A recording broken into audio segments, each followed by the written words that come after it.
Good morning students. आज का जो टॉपिक है ये कंपाउंड इंटरेस्ट के ऊपर है। हमारे जो लास्ट वीडियो में हमने कंपाउंड इंटरेस्ट का जो बेसिक पार्ट उसके ऊपर डिस्कस किया था, ठीक है। तो बेसिक पार्ट में ये था कि सिंपल इंटरेस्ट हम पर ईयर कैलकुलेट किया जाता है। जैसे कि सिंपल इंटरेस्ट हम 5 साल के लिए कैलकुलेट करते हैं तो वहाँ पे टाइम डायरेक्टली 5 साल के लिए यूज किया जाता है। लेकिन कंपाउंड इंटरेस्ट में क्या होता है ना, हर साल के एंड में हमें अमाउंट कैलकुलेट करना पड़ता है और जितना अमाउंट होगा, फॉर एग्जांपल हमारी फर्स्ट ईयर के एंड में जितना अमाउंट होता है हम सेकंड ईयर में उसको प्रिंसिपल कंसीडर करके उसी हिसाब से कैलकुलेट किया था। वो कैलकुलेशन प्रोसीजर था, बट फॉर्मूला की यूज करेंगे हम, क्योंकि जब हमारे पास टाइम पीरियड लिमिटेड नहीं रहेगा, सपोज 10 साल के बाद, 15 साल के बाद या 100 साल के बाद हमें कंपाउंड इंटरेस्ट की कैलकुलेशन करना होगा, तो उस कंडीशंस में हम इतना लेंथी प्रोसेस को नहीं कर सकते। तो इस कंडीशंस में हमें यूज करने पड़ेगा फॉर्मूला के, ठीक है। तो कंपाउंड इंटरेस्ट का फॉर्मूला है CI equal to P into 1 plus R upon 100 to the power n minus 1, ठीक है। यहाँ पे P मीन्स प्रिंसिपल और द सम, R हो गया रेट ऑफ इंटरेस्ट, N हो गया टाइम, एनुअली हो सकता है, अगर सेमी एनुअली होगा तो उसके लिए अलग कैलकुलेशन रहेगा, ठीक है। तो इसी हिसाब से कैलकुलेट करें। Is the formula compound interest, compound equal to CI equal to P into 1 plus R upon 100 to the power n minus 1। Second formula है अमाउंट का, amount equal to P into 1 plus R upon 100 to the power n, ठीक है। ये दो फॉर्मूले हैं जो कि हमारी कंपेयर किया जा सकता है to the simple interest. Compound interest का ये फॉर्मूला है, जबकि सिंपल इंटरेस्ट का था ऐसा equal to P into R into T upon 100 और अमाउंट का था P प्लस SI, ठीक है। तो ये फॉर एग्जांपल ये तुम्हारा क्वेश्चन नंबर 1 है, ठीक है, जिसमें प्रिंसिपल दे रखा है 15,625 रुपीज, टाइम है 3 साल के लिए, rate of interest 4%, found the compound interest, ठीक है।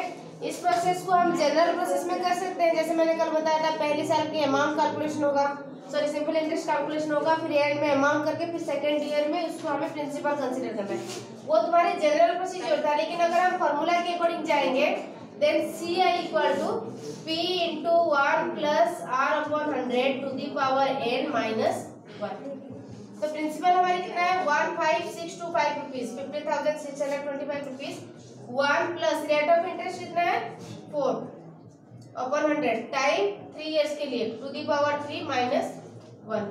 तो 15,625 100 LCM हो जाएगा, 100 plus into 100 divided by 101 into 4 to the power 3 minus 1। Then 15,625 ये हो जाएगा 104 upon 100 to the power 3 minus 1, ठीक है।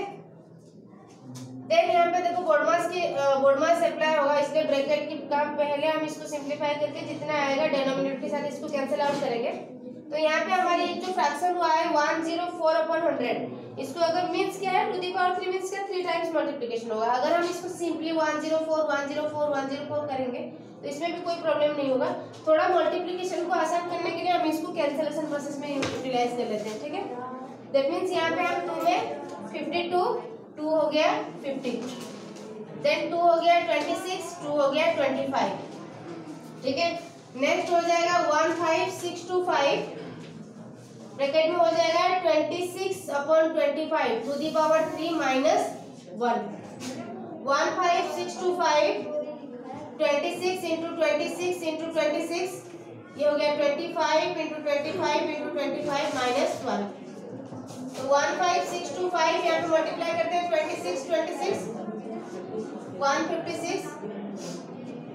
52 6 3 टाइम्स मल्टीप्लिकेशन है,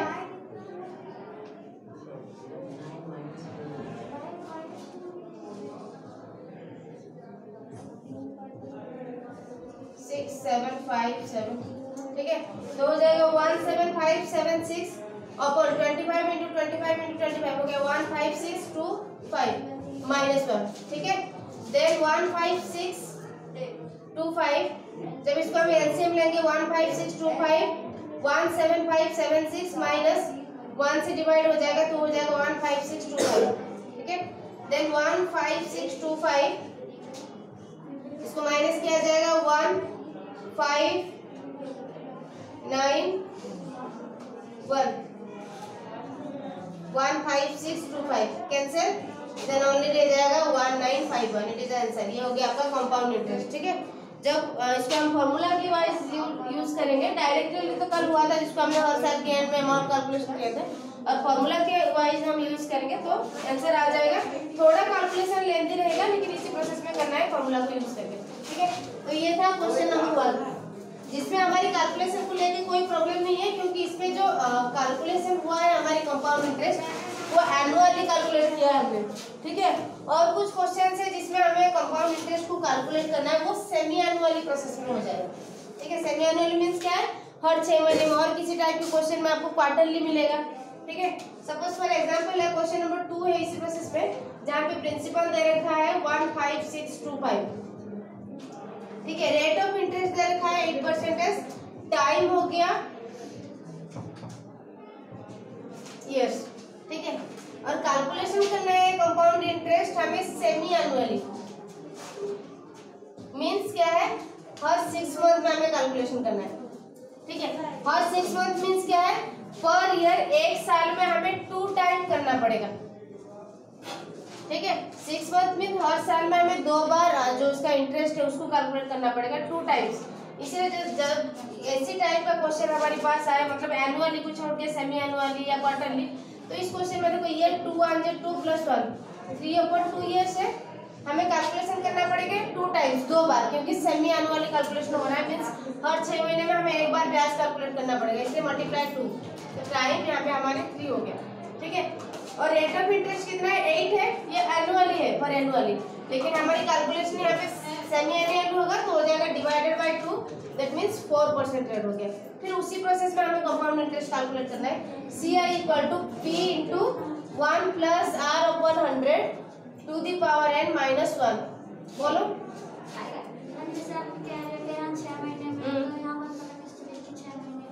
क्वेश्चन में दे रखा है ना, क्वेश्चन की लास्ट पार्ट देखो, कंपाउंड सेमी एनुअली, ये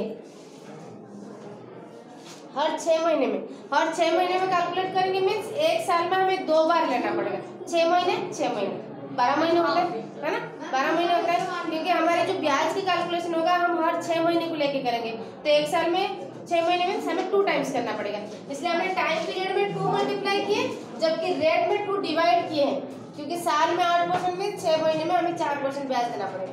फिर इसी हिसाब से कैलकुलेट करो, पुट करो, अमाउंट वही है 15625, 1 प्लस रेट हो गया 4/100, क्योंकि डिवाइड हो चुका है सेमी एनुअली, और टाइम हो गया 3 - 1, देन 15625 100 + 4 to the power 3 - 1, 15625, ये हो जाएगा कैंसिलेशन करके 252 250 226 250। ठीक है, इसी प्रोसेस में हमें कैलकुलेशन करना है जब हम करेंगे सेमी एनुअली। तो सेम उसी तरह से आप लोगों को क्वार्टरली मिलेगा। क्वार्टरली मींस क्या है, हमारी 3-3 महीने में चलेगा, दैट मींस एक साल में 4 बार होगा। ठीक है ना, तो टाइम में हम 4 मल्टीप्लिकेशन करेंगे और रेट में 4 डिवाइड होगा। जो मल्टीप्लिकेशन टाइम में होगा सेम फैक्टर हम डिवाइड करेंगे इन केस ऑफ रेट। ठीक है, तो बाकी इसी टाइप का क्वेश्चन रहेगा, आप उसका डाउट क्लास लेंगे, कोशिश कीजिएगा सारा कंप्लीट करने के लिए। Thank you.